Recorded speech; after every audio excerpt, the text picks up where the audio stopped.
Our Chief Business Officer to take us through the budget reduction plan. This is the first, this is actually a presentation. The idea though is that in this presentation we can provide direction to staff around a target number and any modifications to our current direction for them so that they can bring back a first reading at the January 23rd meeting, which we will agendize earlier. And then the January 30th, we will have a special meeting, in which case we will vote on the plan before the board. Good evening. Marcus Battle, Chief Business Official. So as was just stated, and Happy New Year to all the board directors. As was just stated, this is the first look at our budget reduction plan. And as we recall, and I'll give a little bit of background, but in terms of the discussion topics, just briefly understanding our deficit is going to start our presentation, and I'll kind of frame the discussion around that, and then some of the prioritization that we've used in developing the recommendations and scenarios, potential impacts of the reductions. Then we also talk about reimagining Oakland Unified School District, and we have a section on AB 1840.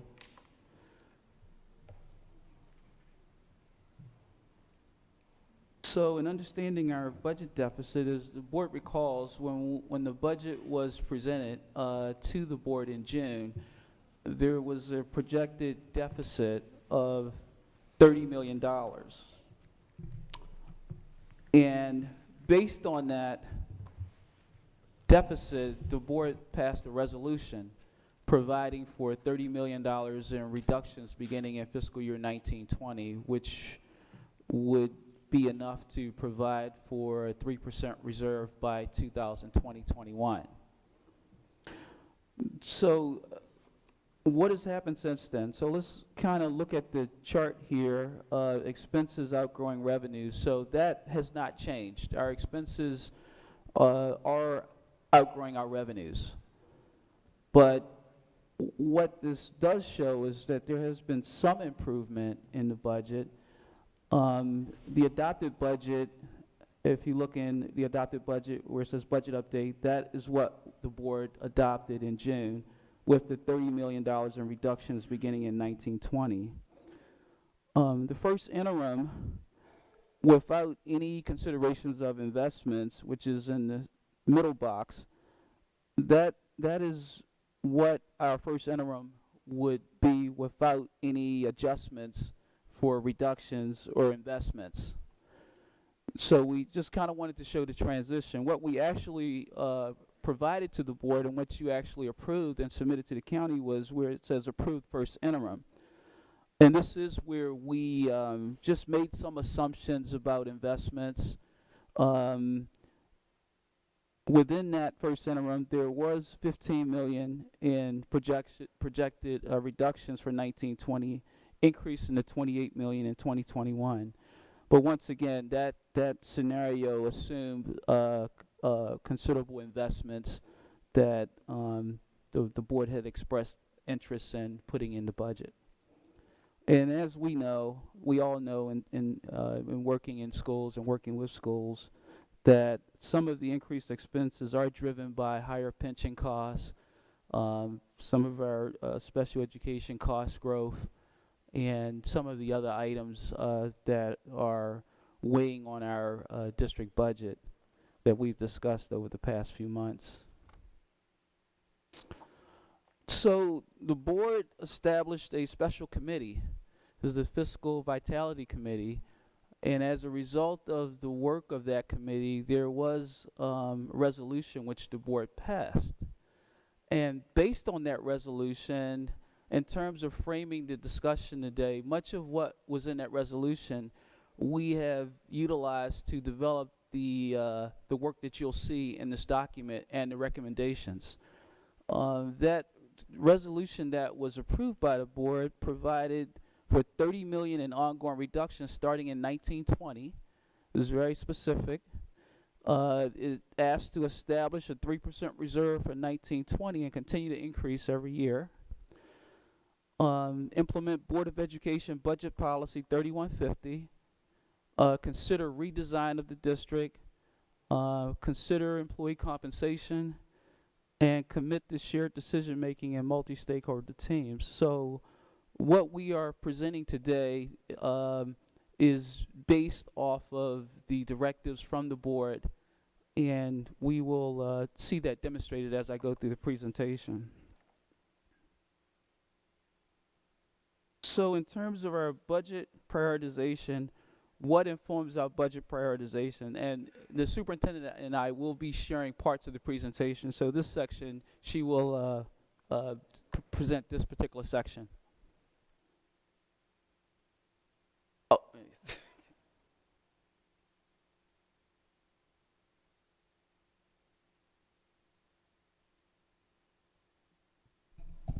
Good evening, board. Good evening, community. I just want to kind of start off just grounding all the work that we're doing in terms of where it is that we're trying to go. And so, as everyone knows, we are facing, like many districts across the state of California, significant challenges. But all this work is around a deep belief in wanting to provide students a quality educational experience where they're able to reach their full, not only academic potential, but human potential. And so we're really working to figure out how do we improve the conditions to create quality learning environments throughout the city so that all of our students experience a joy of learning, become creative problem solvers, and develop a strong sense of self so that they're on the path towards becoming prepared for college, career, and community success. And our mission as a school district is to create and sustain deep and meaningful partnerships across the city to close opportunity gaps. And I mention that tied to fiscal sustainability because we know even from a financial standpoint, we don't have all of the resources that we need within the school district. But we can't let that stop us from trying to provide the quality education, which gets back to how we think more creatively around using the resources within the larger city. So we know being fiscally stable and getting to fiscal solvency and stability is a first step. I was telling someone the other day that one of the fun readings that I did over the break is I read the FIGMAT report from 2003. That's when we first went into state receivership. It's the same exact things. The reports are basically identical in terms of what it is that we need to improve. And I thought about my own career. I started as a teacher, right? When we went into state receivership, I lost my job because there were massive layoffs. We had the 24% raise. We went into state receivership, 4% was taken away. I went to another district. When I came back as a principal, I worked under 4 different state administrators. And as a principal, I had to increase class size. I had to make budget cuts. I had to lay off people. So I'm bringing up this piece around stability because that's foundation for us to get to this quality that we need to get to. And that's what part of this presentation is about, despite how difficult the conversation is. So here is just, we have our mission and our vision. We have a theory of action. Our big governance theory of action is that we believe that decision-making should be as closest to schools as possible to do the transformative work that we need to do. And I've talked a lot about 3 priorities. Organizational resilience, which is the slow steps to becoming a healthier organization.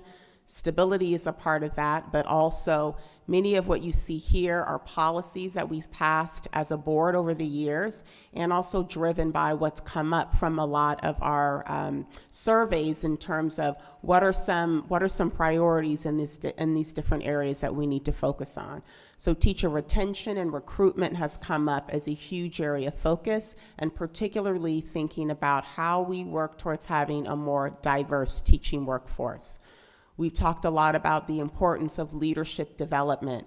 One of the things I'm in awe in around other districts is that when one superintendent leaves, there is a bench within the district so that there can continue to be stability and that we can take people and move them into positions. And so that's something as a district that we need to spend some more time investing in and figuring out how we have more stability when folks leave.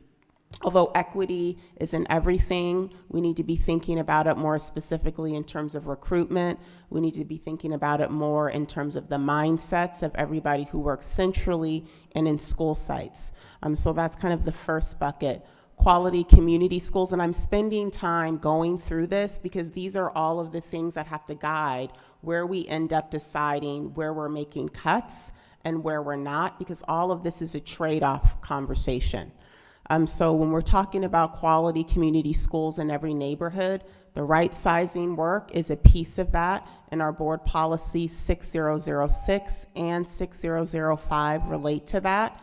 Our LCAP is a part of that as well, and that's our kind of roadmap around our continuous improvement work as a district. And then finally on the right side, and that's really where the bulk of our conversation is tonight, it's what do we need to do to get on this path of stability? We have our fiscal vitality plan. Marcus is going to be talking a little bit later about some of the changes in AB 1840 and AB 1200, which talks a little bit about the oversight of the county. And then finally, what's come out of the special committee of the board is how we use our own board policy 3150 to kind of guide our recommendations around budgets. So collectively, this is the work that's guiding kind of some of the first recommendations that you're going to be hearing tonight. This is just a summary of some of the stakeholder input from both students, principals, and the community. And you can just see here what's kind of risen to the top as areas that we should prioritize as we're having to make these difficult decisions. And then here is just a slide that just breaks apart what is Board Policy 3150, and that it's really comprised of 4 components when we think about budget development. And one, getting clear, and we've spent a lot of time as a staff kind of unpacking this board policy as we're thinking about where would we have to potentially make budget reductions. So getting clear about what is it that we're legally mandated to do, that's 1. 2, getting clear about what is district infrastructure, what are some of those core administrative services as any district, any organization that runs schools that we need to do, that's number 2. 3 are the core services that we provide to schools that tend to be paid for centrally, but they're direct services to schools. You'll see that listed here. And then 4 is the remaining funds that are actually the budgets that directly go out to schools. So I want to point out that some of the recommendations from the committee was to hold harmless to the extent possible reductions to category 3 and 4. And so our recommendations take that into consideration. I'll pass it back to Marcus.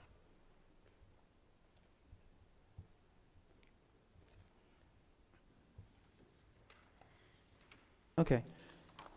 Thank you. So now we will move on. So what are we committed to not reducing? So we wanted to talk about that first before we get into areas of focus.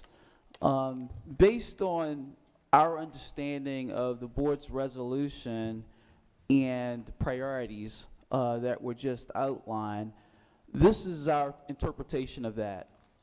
We have board policy 3150. We have 4 categories here. Legally obligated, those are expenses that we are legally obligated to provide for as a district. Then you have categories 3 and 4 that the superintendent just mentioned, specified central services to school sites. We did not make any reductions to any of those areas within that category. And school site budgets, limited reductions there. We had already early in our review process had allocated a $3 million reduction to school site budgets, so that remains. We did not, based on the input from the board and resolution, any further reductions to that area. So the balance of any proposed reductions are in the central district-wide administrative cost area. And I just want to highlight some things here for the board's attention. We are estimating that for central district-wide administrative costs of about 59 million, and that's an estimate. That includes 17 million that's designated for supplemental concentration. So based on the frame that we've been provided, that is the only area that we have isolated our reductions to. So I think it's going to be very important as we go through the presentation to understand the implications of the of that directive. Okay. We have committed investments, certificated classroom teachers as part of our theory of action, so that's where we've committed our investments. 3150 legal obligations and 77 million for LCAP based on Ed Code.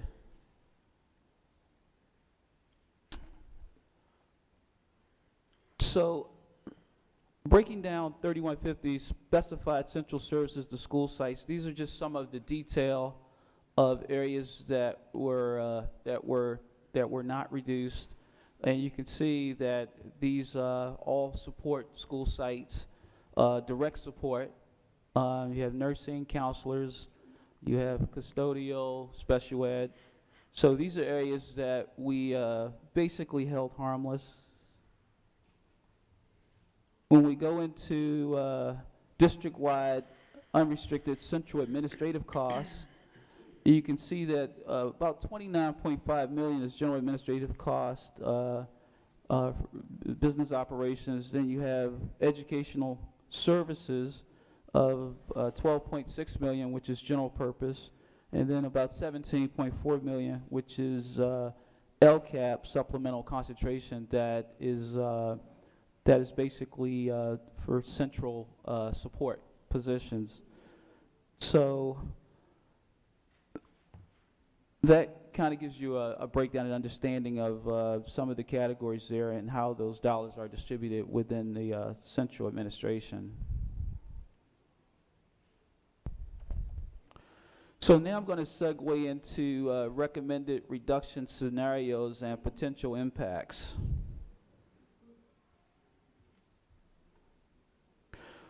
So this is a summary of the multi-year reductions to date. These are reductions that we've identified to date.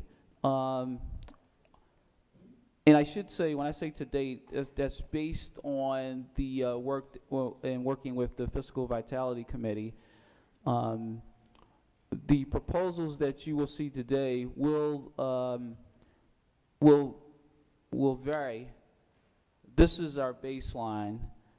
So as you can see, we have some increased revenues, and the detail of that is in the back of the report that supports these Category 1, Category 2, and Category 3 recommendations.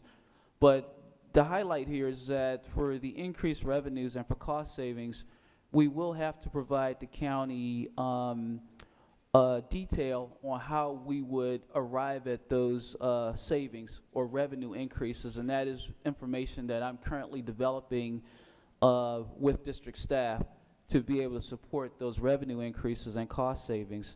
The decreased spending, Category 2, those are primarily FTEs or site discretionary dollars that I talked about previously.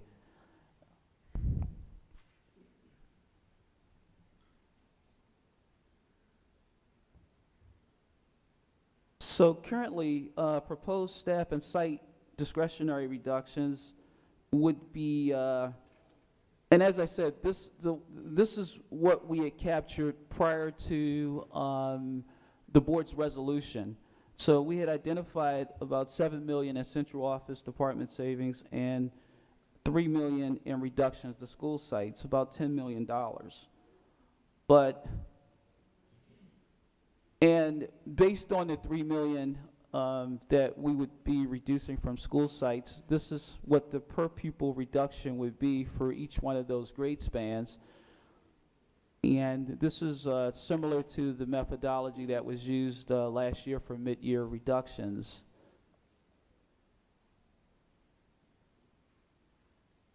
So now let's talk about the scenarios that we want to provide.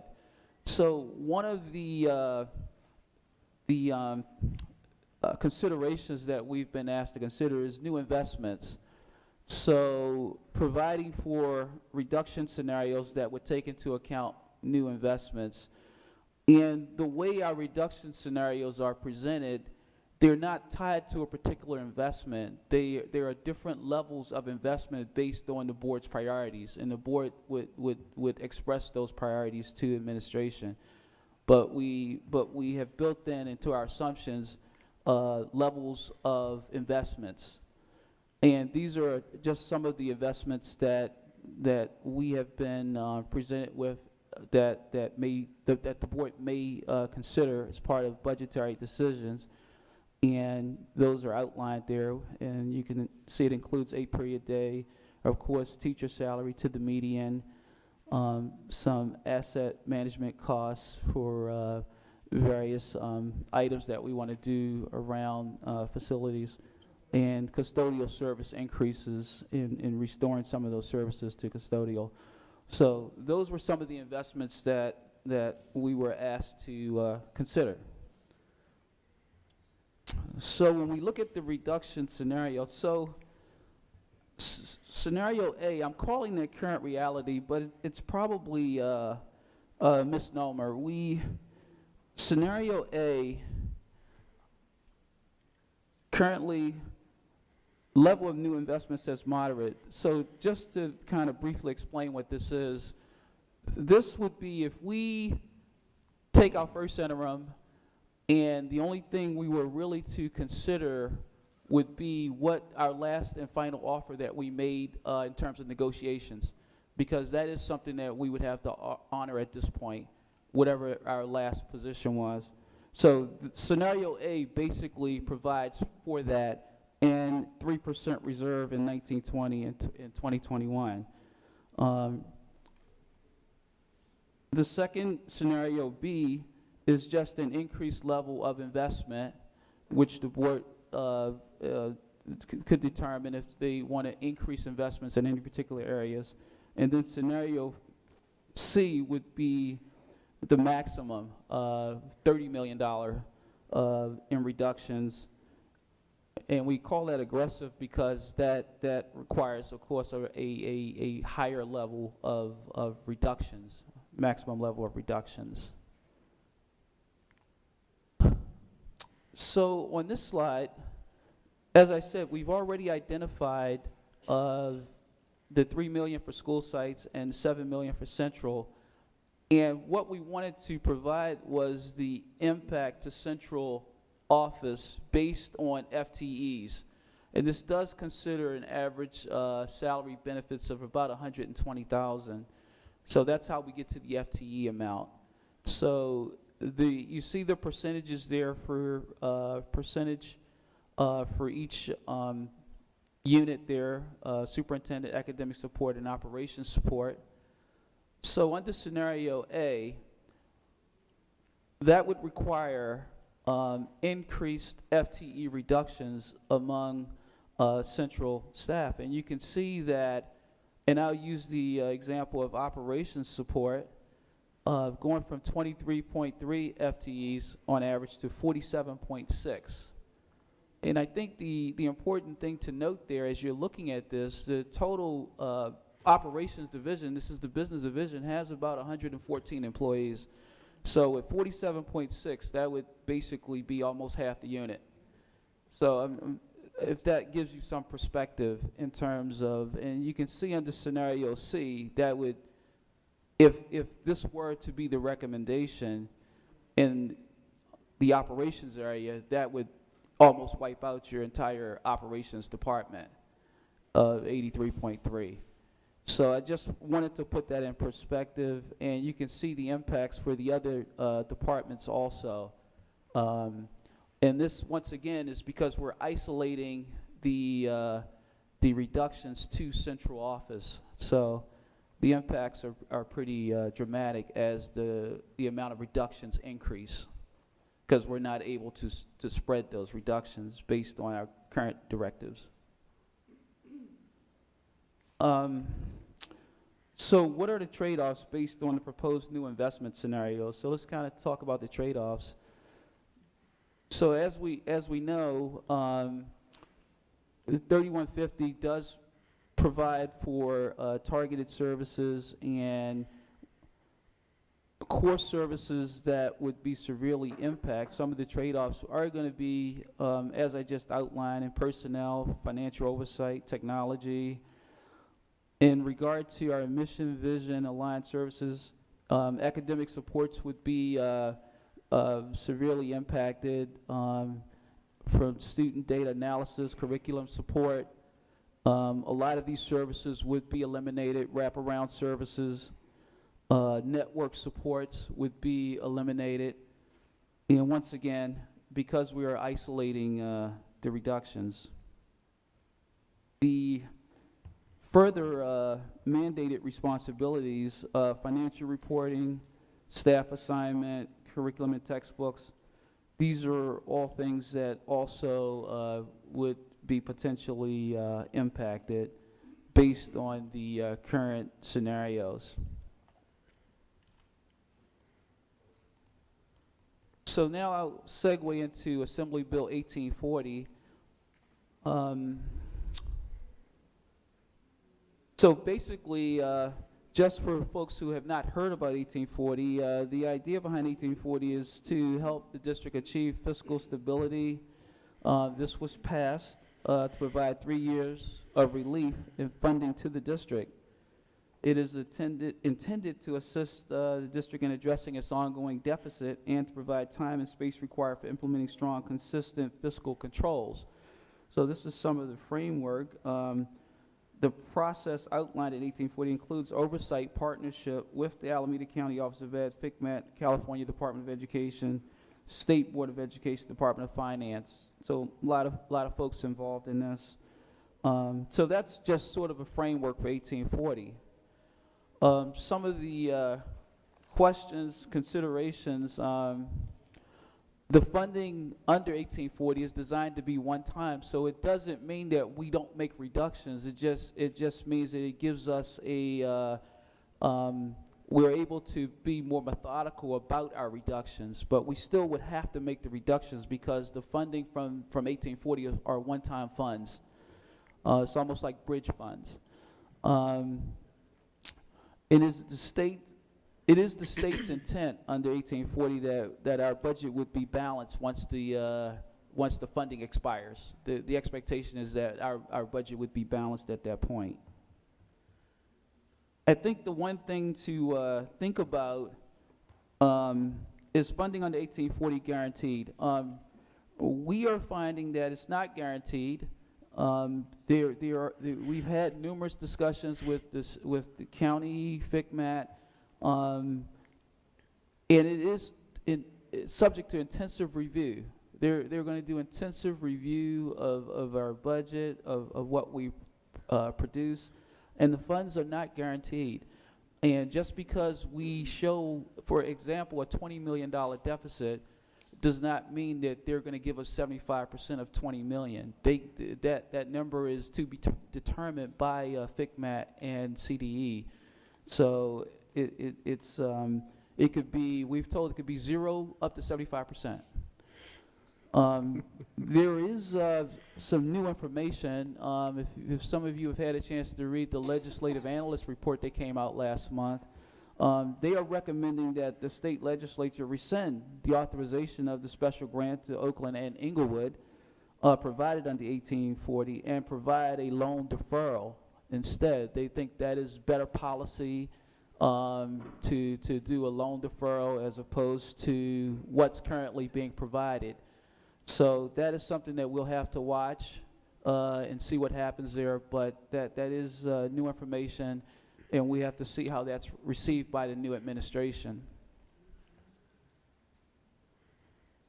So reimagining Oakland Unified, Kyla's going to talk.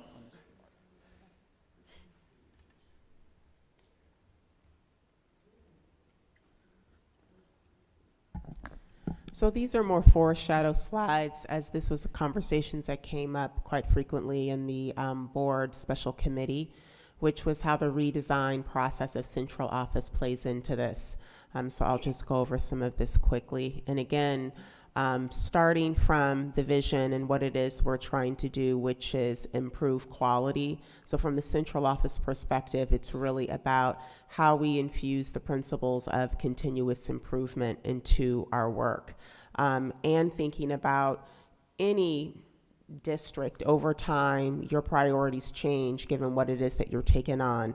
This new board policy is new, and this is a huge body of work. And so there's obvious implications in terms of what does it mean in terms of changes in terms of the core work, as an example. So I'll use the facilities department as an example. In addition to focusing on bond work, when we think about right sizing, there are many new streams of work that department has to take on when we think about schools having to come together and any improvements that they're going to need to make.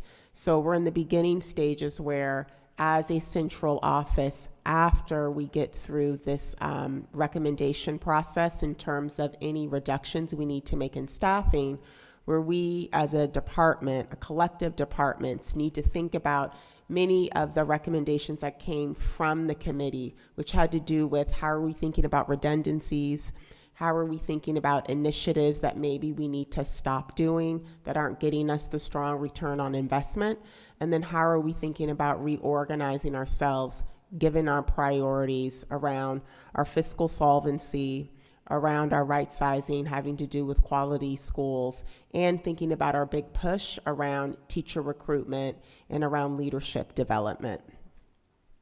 So this again is just some of the pieces around our quality community schools and our board policies, just many of the big questions that aren't relegated to one particular division or department, but it's just collective work for all of us. And this is just kind of a North Star in terms of, given what we're trying to do, that the big vision for central office is really around continuous improvement at two levels. One is how we figure out the best ways as a central office to support each individual school in their own continuous improvement process. And the document for all schools is our single plan for student achievement, but then also how we build schools' capacity in all of the areas, whether we're talking about student engagement, parent engagement, academics, and culture. And that's a lot of the work of the LCAP.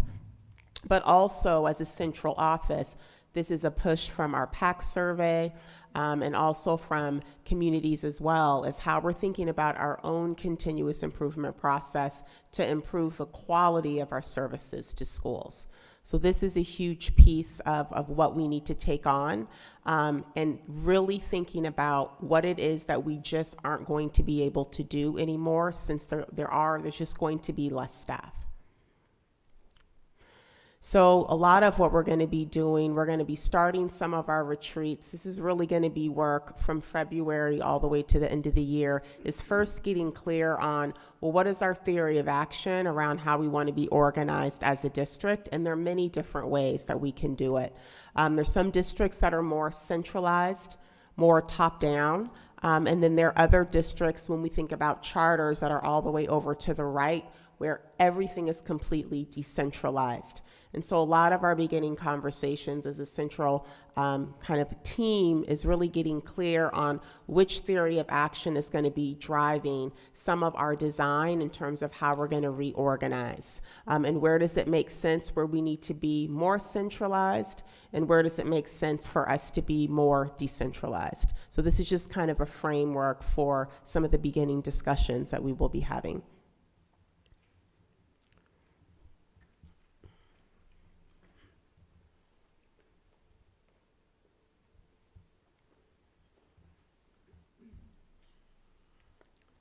So now we just want to talk about discussion and recommendations. So we kind of set the frame for the conversation. We talked about the work of the Fiscal Vitality Committee, of the resolution that the board passed based on the recommendation of fiscal vitality. we've kind of talked about some of our processes in terms of impacts and working within 3150. So now we are at a point where we're talking about recommendation. The recommendations here only deal with central staffing and the 3 million that was already identified for site reductions. Scenario A, current reality, this, as I said, basically provides for what we currently have on the table. This is just where we are. And I'm not going to tell you that implementing this will be easy. This will be significant impacts to central office. I shared this report and discussed it with my BOE leadership team. I had described the rationale and impacts as manageable but strained, and they looked at me and said I was like out of my mind. They said this is not going to be manageable at all. When we're talking about reducing staff that we had not even considered reducing in critical operations like payroll, accounts payable, and different departments like that we had never considered. But when we are making this level of cuts to central office, we can't not cut those based on how we are distributing the reductions within central office. So I just need to be really clear about that, and I think that the leadership team and BOE would expect me to do that. And you can see under scenario B, that would be 154 FTEs, once again, the central office, and this would not be sustainable for running a central office, and scenario C would pretty much wipe out most of the central office. So this is what we've been asked to, the work that we've been asked to do. That's what we're presenting.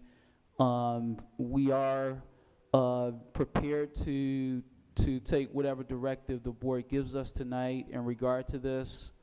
We do have a timeline that I want everybody, board, to be mindful of. A lot of the work that we've done between September and now has culminated with tonight.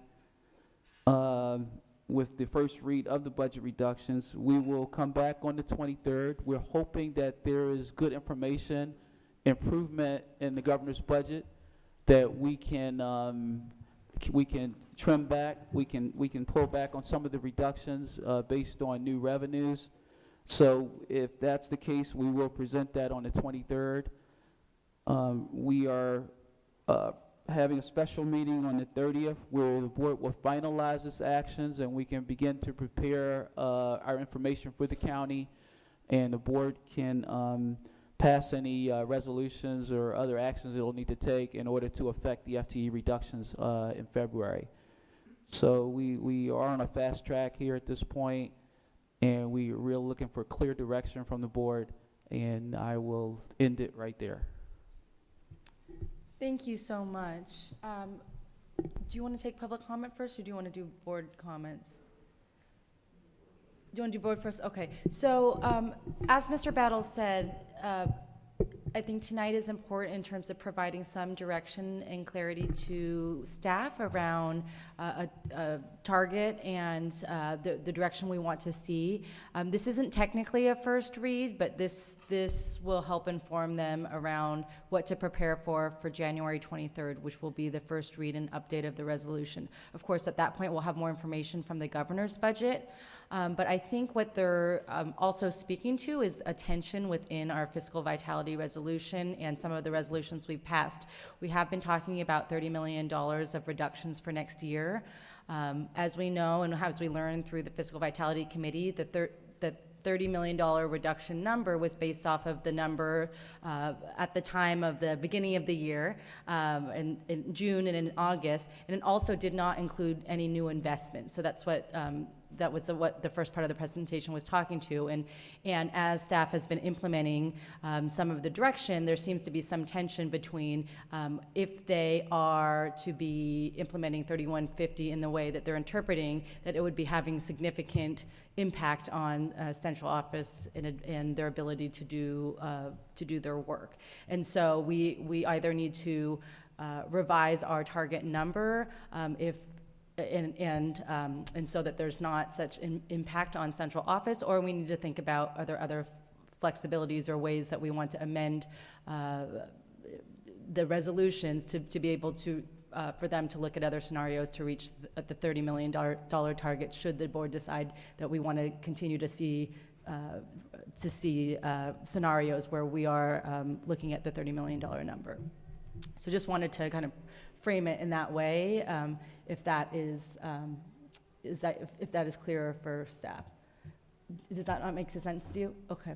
So what you're saying is that in 3150, we've given certain direction, and we might want to reconsider that direction, or give them broader places to look for reductions. I'm just having trouble understanding exactly what we would be modifying to give more flexibility. So it sounds like my understanding of the presentation, and maybe the superintendent, if you want to clarify in a better way, was that when they went to implement the fiscal vitality resolution, and of course, the first directive of the fiscal vitality resolution was to identify $30 million. But as they went through the exercise of looking at the allocations through 3150, they were having trouble implementing 3150 in a way that was not having significant, would not have such significant impact to core operations that they would be able to continue operating. So we need to either expand, allow staff to be able to expand their criteria of how they're interpreting the 3150, or we need to the recommendation would be to reduce the overall target number. I think it would be helpful to go back to the slide where it talks about core legally operated, core central support, and schools, because right now what they're talking about is in the scenarios they're holding, quote unquote, holding harmless some of the categories. So the scenarios are based off of the pyramid, but I think it's also looking at the, I don't have. 14, okay. Yeah, this one I think is helpful because what it's showing is that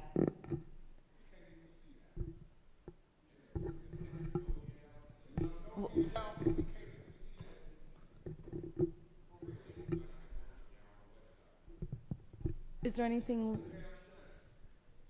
do we not have any handouts on this item? We'll look into what we can do about getting copies to distribute. So this is the category, this is the slide I'm talking about, because right now what they're saying is if we're reducing by 30 million, there's only 59 million that they're looking at, which includes 17 million S&C. So we have to, either we allow them to look at other categories, or we consider reducing the number. So let's do a round.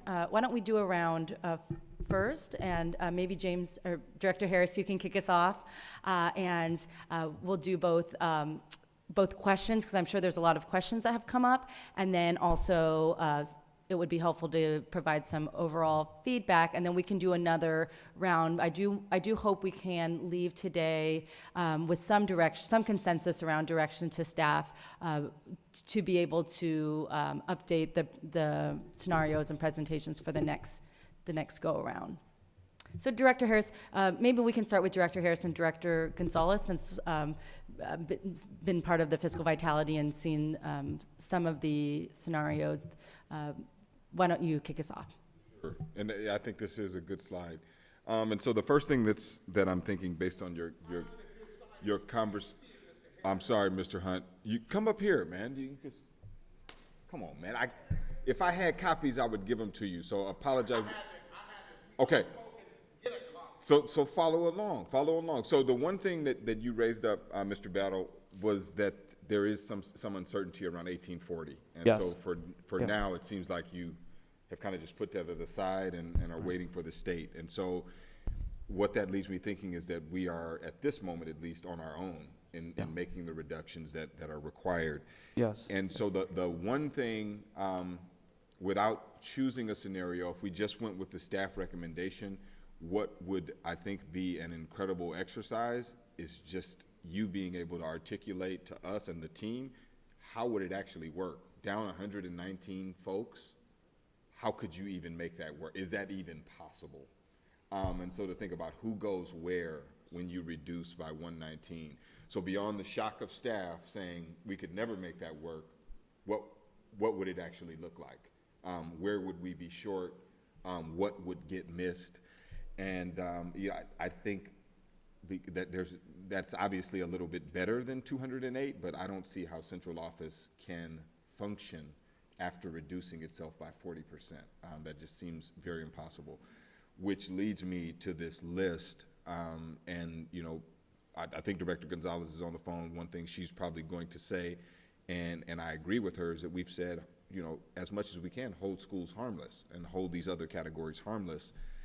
I think in the spirit of the exercise, you have to look at what reductions are. That includes contracts, that includes all of these other categories, and allowing us to say, okay, if we don't have 1840, if we don't have these other options, what are we going to have to do to maintain stability in the district? So I think you have to go beyond the $59 million that you focused on, or we run the risk of completely decimating central office. At this moment, I'll say again, you know, it looks like 1840 is not something we can count on, at least by the time we vote on this. So those are kind of my initial thoughts, but really knowing the number of staff that you, because this is now your recommendation, down 119, what does that mean? You know, what does that mean for you? What does that mean for the superintendent's team? And is that something that you could, you know, as professionals stand behind, or is that something where you really have to have a, you know, say, look, board, this is not somewhere we can go. In fact, we need to actually look at these other categories. And I think that needs to be squared up. But I think it's actually good that people can see the depth to which you're talking about reducing people. And I got some questions later where we'll go around about the supplemental and concentration dollars. You talk about 17 million there. There's more than that in the whole pot of supplemental and concentration. Yeah, so kind of like where that goes, how it gets allocated. Superintendent, this bisects the conversation about autonomies, and so I don't know how that pans out. But those are just some of the initial reactions. I thank you for the presentation and for this. I'm interested to hear what my colleagues are thinking. Oh, Superintendent, please. Sure, other folks will have questions. It's also on S&C, so we can either